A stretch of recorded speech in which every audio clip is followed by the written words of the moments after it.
With your CIGTV news update, community news, and weather forecast, I'm Donna Bush. Thanks for joining us. The Ministry of Health on Friday signed the initial contracts for the award of the construction of a new long-term residential mental health facility to be located in East End.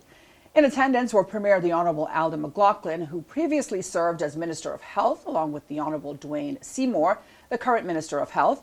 The long-term residential mental health facility will be a 54-bed facility that will serve the residents of the Cayman Islands who have serious and persistent mental health illness.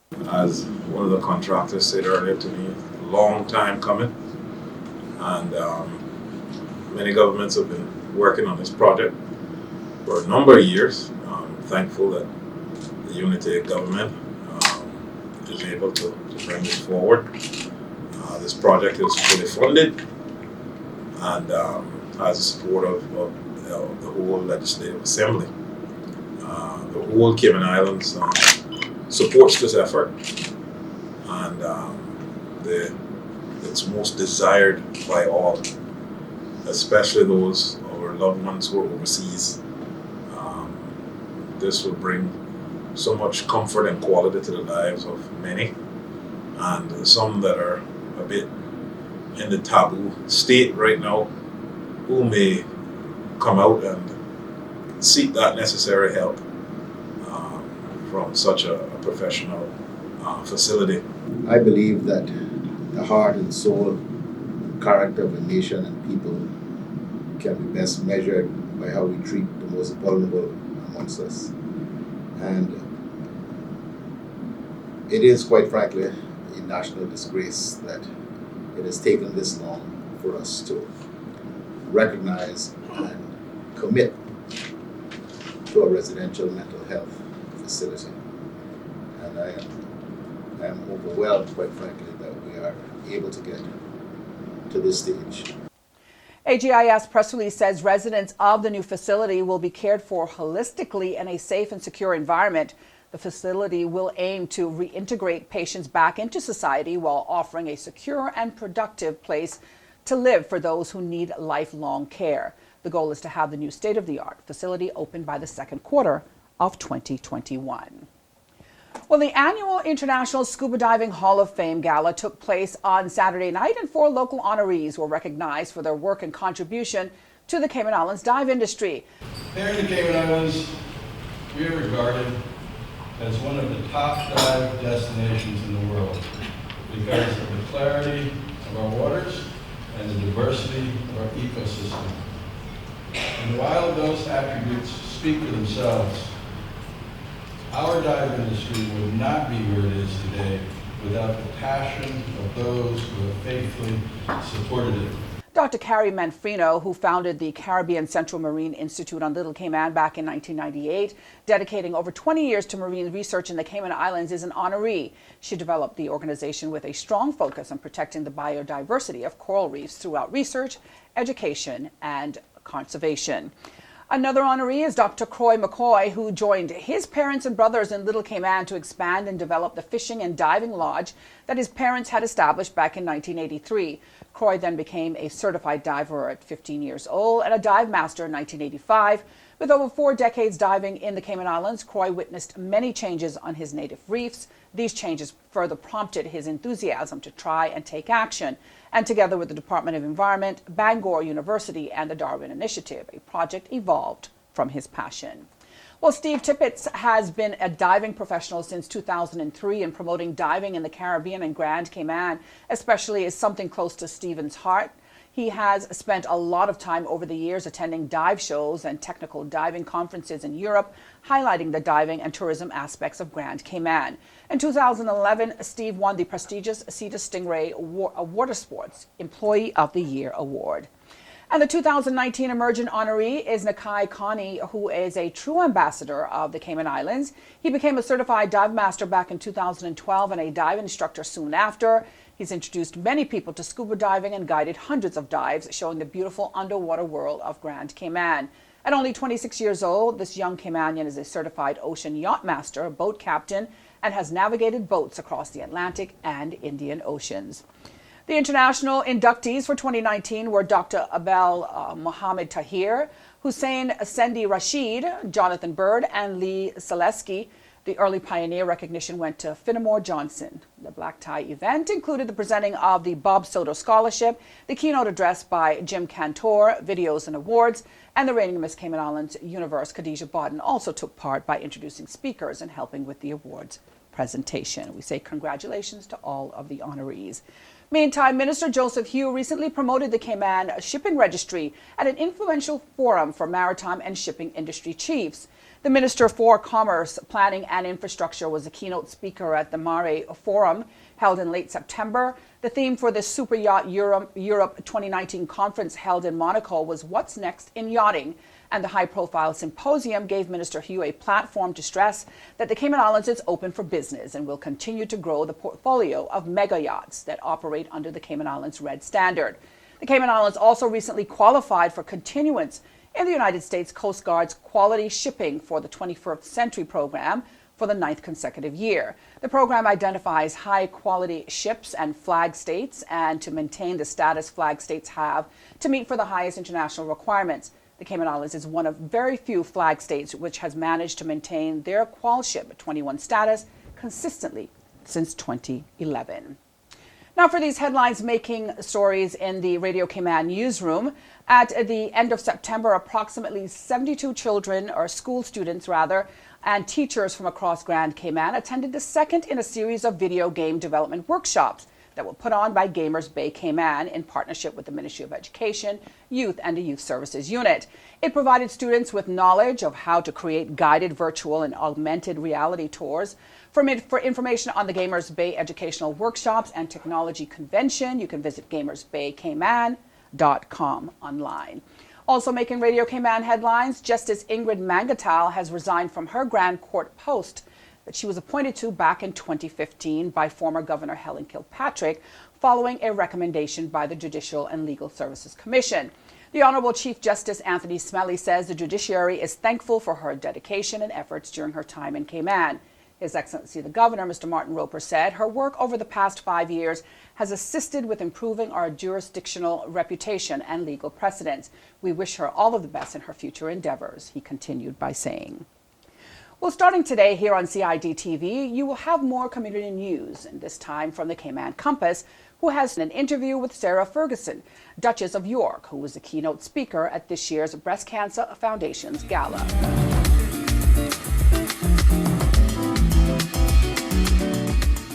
Sarah Ferguson, Duchess of York, you are here for the Breast Cancer Gala in the Cayman Islands. Tell me a little bit about, have you ever been to the Cayman Islands before? And I know you arrived just a day ago. What do you think? Well, I love to be here. I think that the hospitality's been extraordinary. I got off the aeroplane and there was Trevor with very shiny boots on because he's in the cadets, so he's going to join the cadets soon. And I thought the whole welcome was so hospitable. Then I came here to the hotel. It was been great at the Ritz-Carlton, and I'm really pleased to be here for Jeanette and for Lydia and for the Breast Cancer Foundation. I mean, they are great people, and I think the key is to have the feeling of loving the island, loving the Grand Cayman. I mean, it really is fabulous. Only problem is the thunderstorms. It has stopped me from running down a beach and skedoodling into the sea. But, you know, I can come back, which is always good. Maybe it'll clear up before the time you leave. Who knows? Who knows? Who knows? All right, so you are the keynote speaker for the Breast Cancer Gala. Tell me a little bit about how this all got set up and why you decided to accept the invitation. Well, firstly, a lot of members of my family died of cancer. And so therefore I didn't know quite what to do to sort of really fight for other people so they did not have to go through cancer. Mm-hmm. So I worked for many years on action research for cancer and have built around about 28 teenage cancer units in hospitals over 30 years.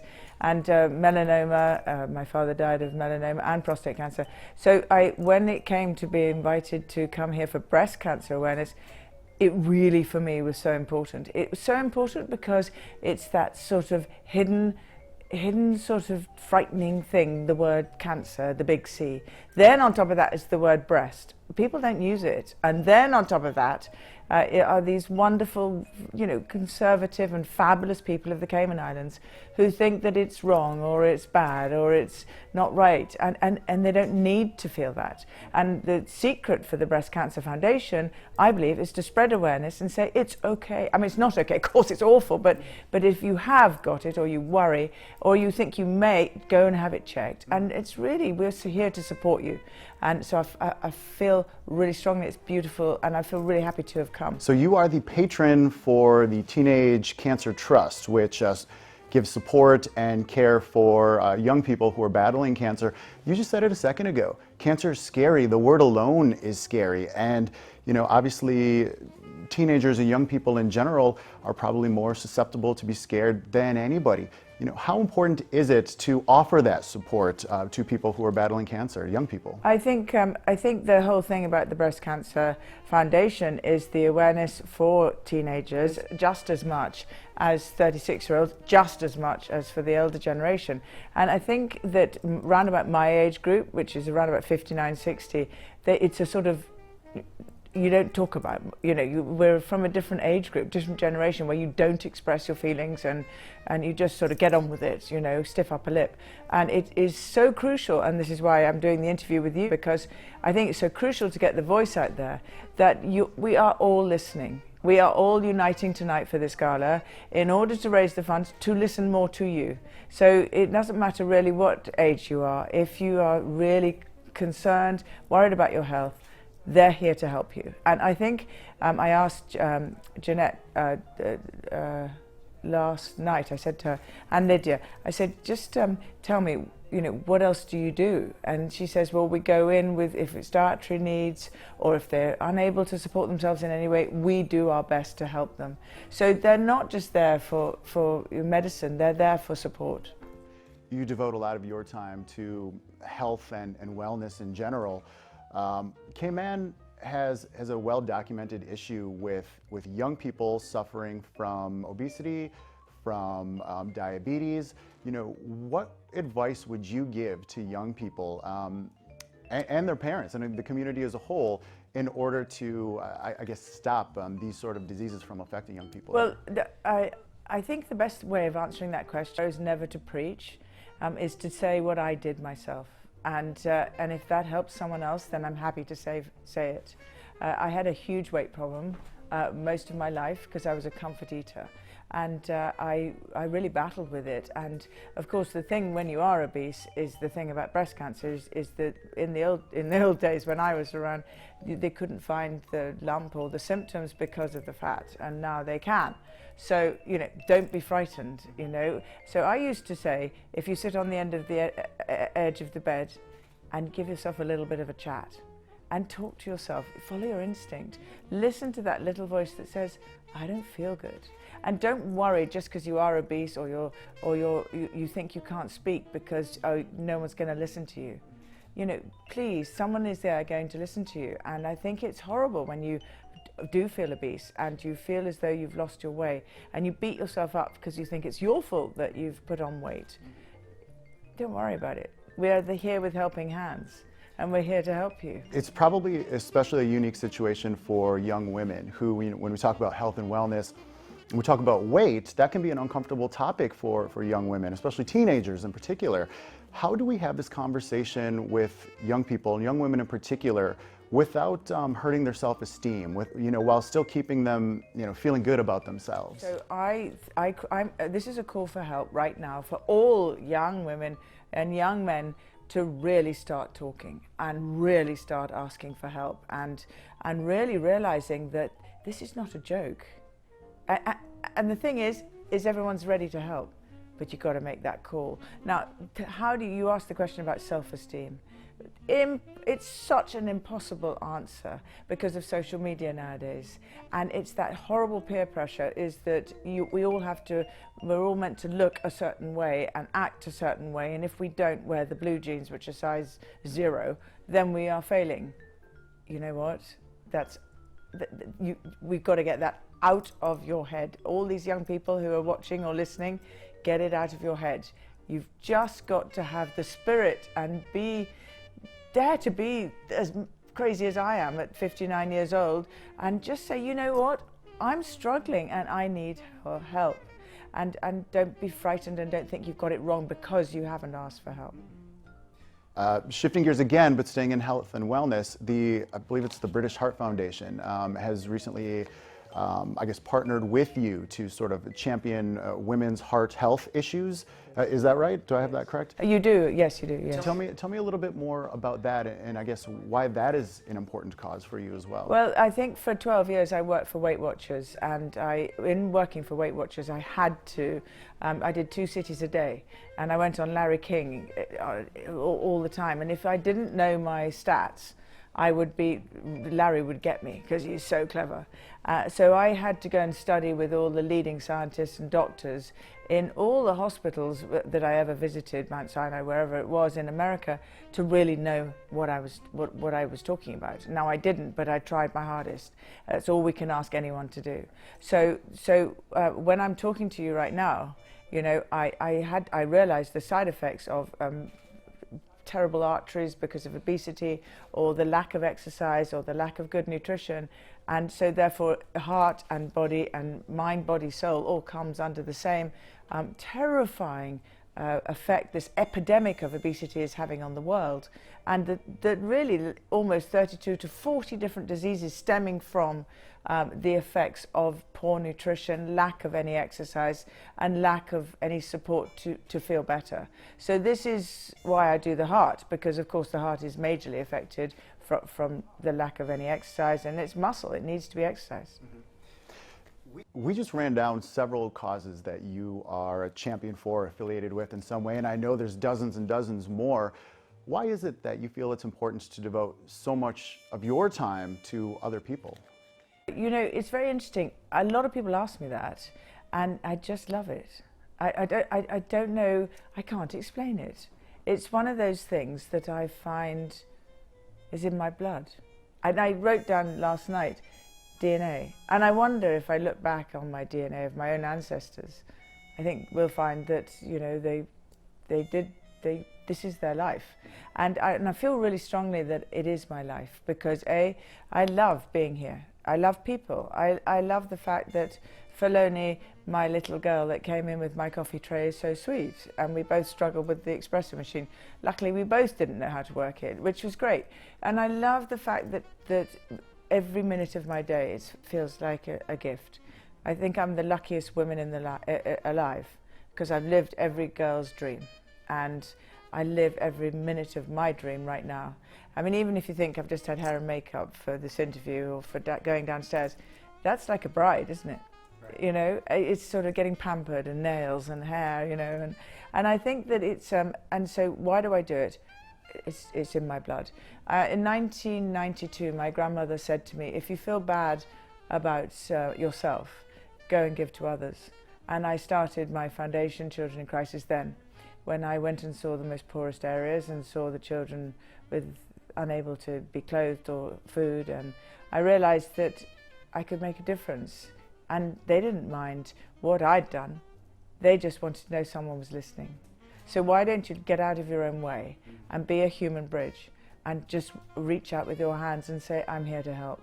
And that's why I love the British Cancer Foundation here in the Cayman, because they're saying, we're here to help. Duchess, thank you so much. I know we've run over time, so thank you for letting us come in here and do this. Is there anything else that you want to add? No, that's good. Thank you so much. And you can go online to both Radio Cayman and the Cayman Compass for more daily community news headlines. Taking a look now at today's weather forecast, our area from the Cayman Islands National Weather Service, cloudiness and showers associated with a surface trough over the extreme northwest Caribbean. We'll move west over the southeast Gulf of Mexico during the next 24 hours, leading to a decrease in cloudiness and showers over the Cayman Islands area.